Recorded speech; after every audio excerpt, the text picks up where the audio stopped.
Hello दोस्तों, welcome to AMC classes. आज है 26 जुलाई।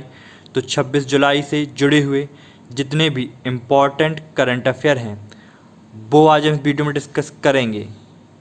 साथ ही दोस्तों आप वीडियो को लास्ट तक ज़रूर देखें क्योंकि इस वीडियो में हर करंट अफेयर डिटेल के साथ बताए गए हैं। तो चलिए हम स्टार्ट करते हैं।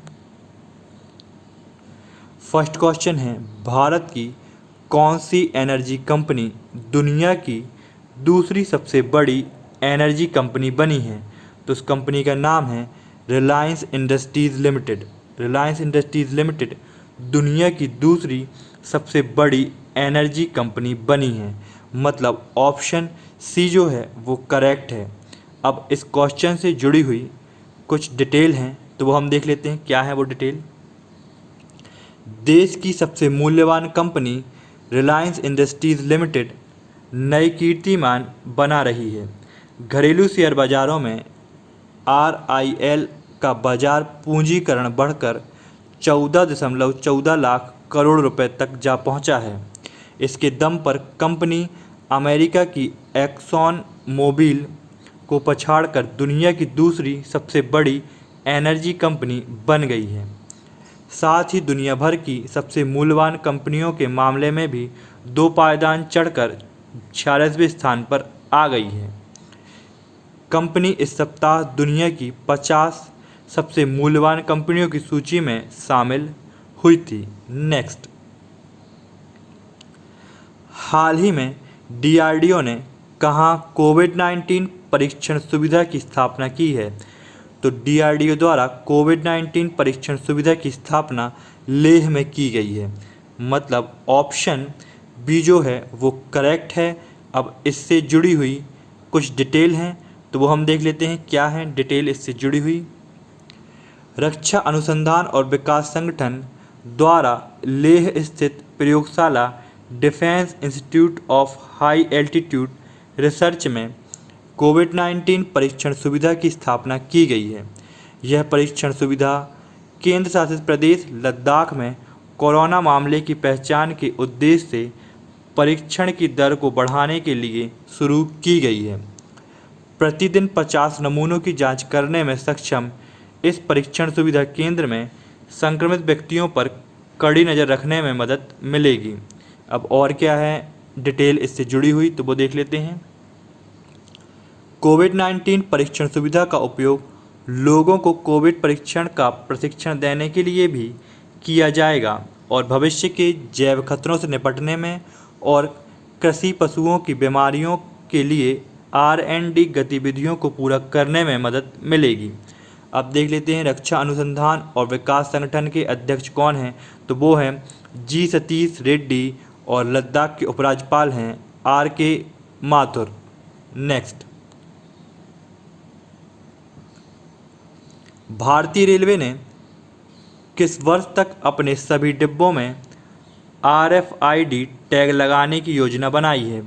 तो भारतीय रेलवे द्वारा 2022 तक अपने सभी डिब्बों में RFID टैग लगाने की योजना बनाई है। मतलब ऑप्शन ए जो है वो करेक्ट है। अब इस क्वेश्चन से जुड़ी हुई जो डिटेल है वो देख लेते हैं हम क्या है इससे जुड़ी हुई डिटेल।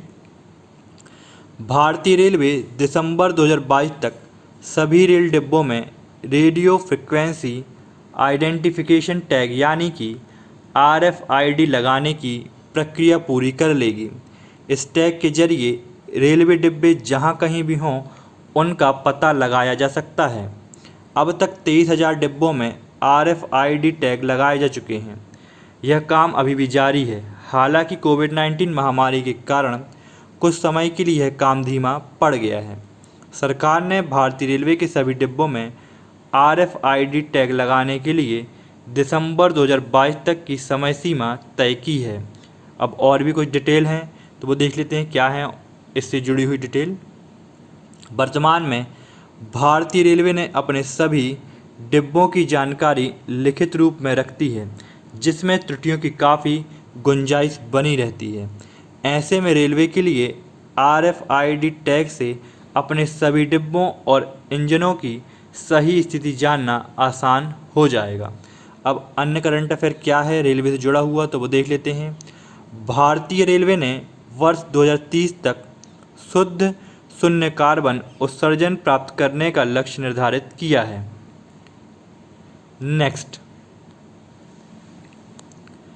किस राज्य में विश्व स्तरीय अत्याधुनिक शहद परीक्षण प्रयोगशाला का शुभारंभ हुआ है? तो वो राज्य है गुजरात। गुजरात राज्य में अत्याधुनिक शहद परीक्षण प्रयोगशाला का शुभारंभ हुआ है। मतलब ऑप्शन सी जो है वो करेक्ट है। अब इससे जुड़ी हुई कुछ डिटेल हैं तो वो देख लेते हैं क्या है।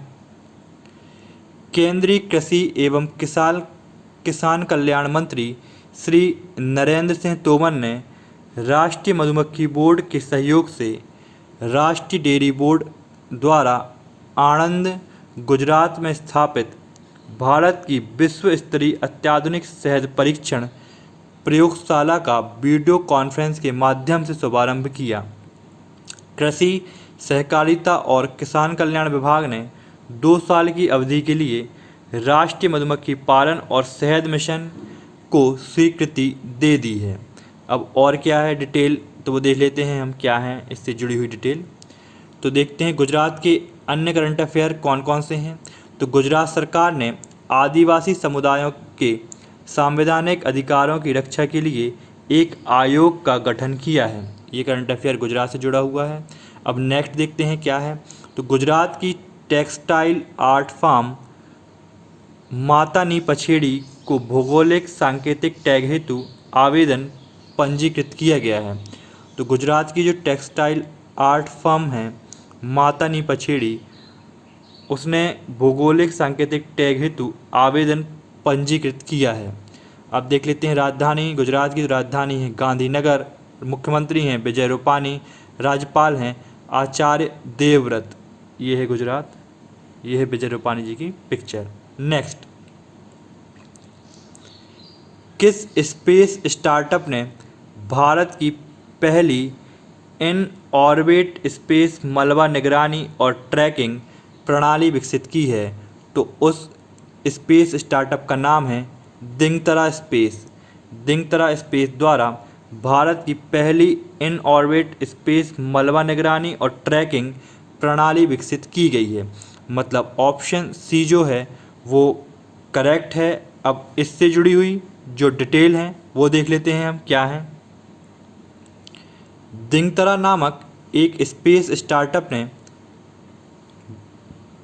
भारत की पहली इन ऑर्बिट स्पेस मलबा निगरानी और ट्रैकिंग प्रणाली विकसित की है।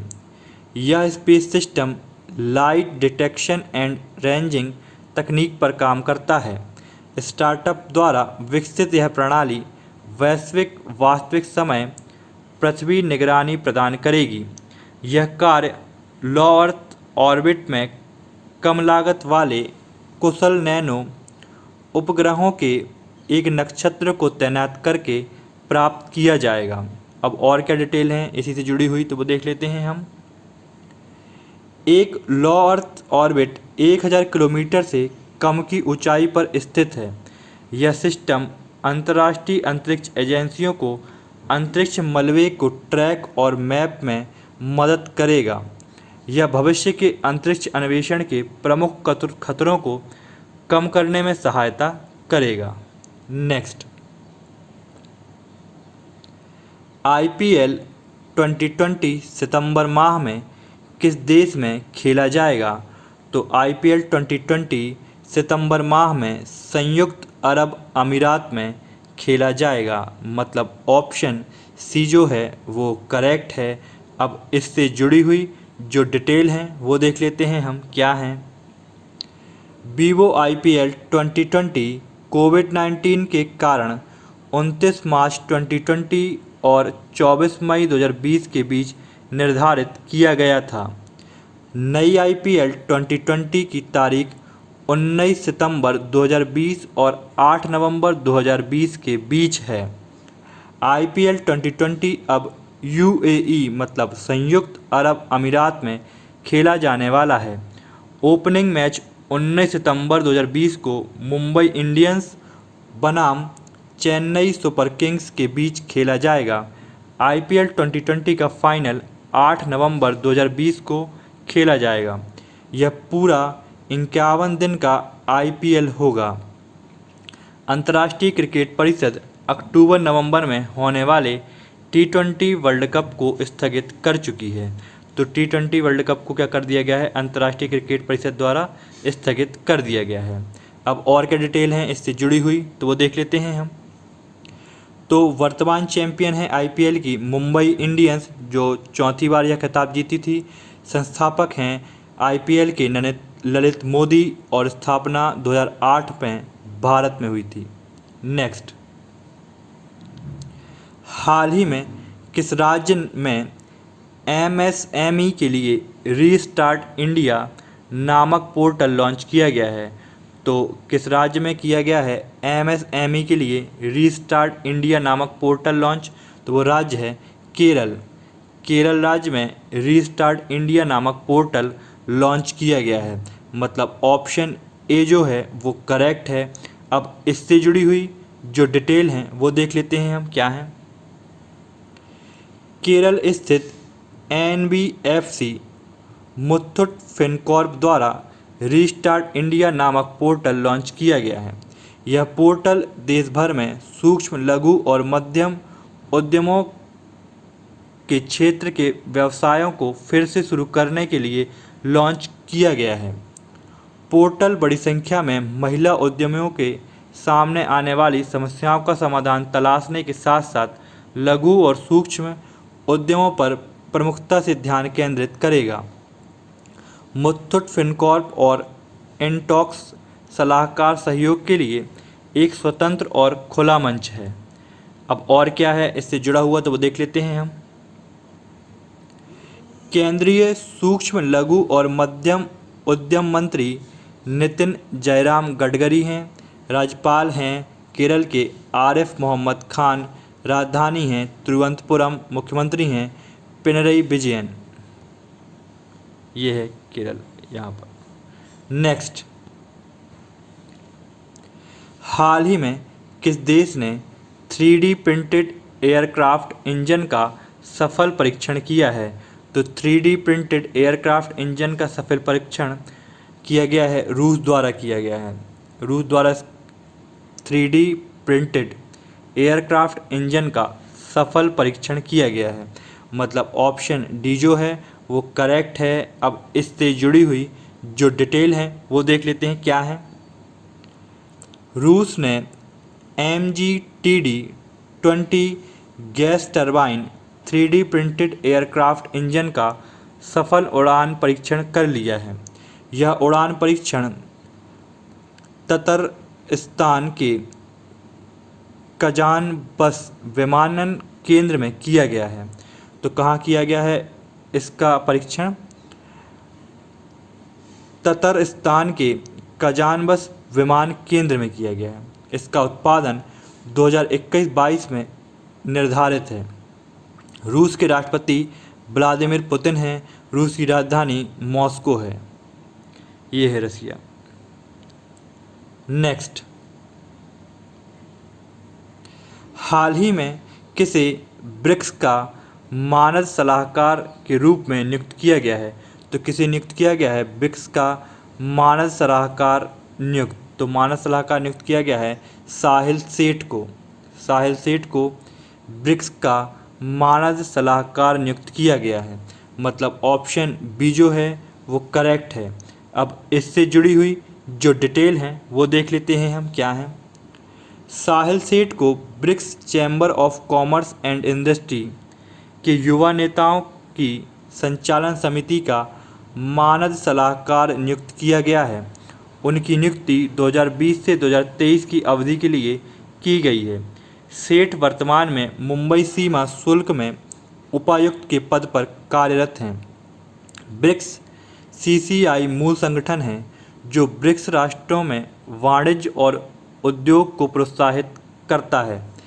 मानद सलाहकार समिति का प्रमुख उद्देश्य ब्रिक्स देशों में खुद को व्यवस्थित करना है। ये 3 साल की समय अवधि के लिए इस समिति की अध्यक्षता करेंगे। ब्रिक्स के सदस्य देश हैं ब्राज़ील, रूस, भारत, चीन और दक्षिण अफ्रीका। नेक्स्ट, हाल ही में किस देश ने मंगल के लिए अपना पहला स्वतंत्र मिशन टाइनवेन-1 लॉन्च किया है? तो किस देश द्वारा मंगल के लिए अपना पहला स्वतंत्र मिशन टाइनवेन-1 लॉन्च किया गया है? तो यह किया गया है चीन के द्वारा। चीन के द्वारा टाइनवेन-1 लॉन्च किया गया है। मतलब ऑप्शन बी जो है वो करेक्ट है। अब इससे जुड़ी हुई कुछ डिटेल हैं तो वो देख लेते हैं हम क्या है। संयुक्त अरब अमीरात के बाद चीन ने भी अपना मंगल मिशन सफलतापूर्वक लॉन्च कर दिया है। इस मिशन को दक्षिणी चीन के हैनान प्रांत के वैनचांग स्पेसक्राफ्ट द्वारा लॉन्च किया गया है। यह यानी करीब 50 करोड़ किलोमीटर की लंबी यात्रा 7 माह में पूरी करने के बाद लाल ग्रह की कक्षा में प्रवेश करेगा। अंतरिक्ष agency China national space administration के बयान के अनुसार तियानवेन नामक चीनी मार्स प्रोब को लॉन्ग मार्च 5 रॉकेट के साथ लॉन्च किया गया है। इस अंतरिक्ष यान के साथ एक ऑर्बिटर और एक रोवर भी भेजा गया है। अब क्या है इससे जुड़ी हुई और डिटेल, तो अमेरिकी अंतरिक्ष एजेंसी नासा भी इसी महीने की 30 तारीख को अपना मंगल मिशन लॉन्च करने की तैयारी में है। इस मिशन के जरिए एक रोवर मंगल पर उतारा जाएगा जो सतह का अध्ययन करेगा। तो अमेरिका क्या करेगा, अमेरिका की जो नासा एजेंसी है वो इसी महीने की 30 तारीख को अपना मंगल मिशन लॉन्च करने की तैयारी कर रहा है और इस मिशन के जरिए एक रोवर मंगल पर उतारा जाएगा जो क्या करेगा, सतह का अध्ययन करेगा। अब देखते हैं और क्या है संयुक्त अरब अमीरात से जुड़ा हुआ। तो संयुक्त अरब अमीरात ने गत अपना अंतरिक्ष यान रवाना किया था। यह मंगल ग्रह के लिए मिशन भेजने वाला अरब जगत का पहला मिशन था। नेक्स्ट, दोस्तों इस वीडियो की PDF प्राप्त करने के लिए डिस्क्रिप्शन पर दी हुई लिंक पर क्लिक करें।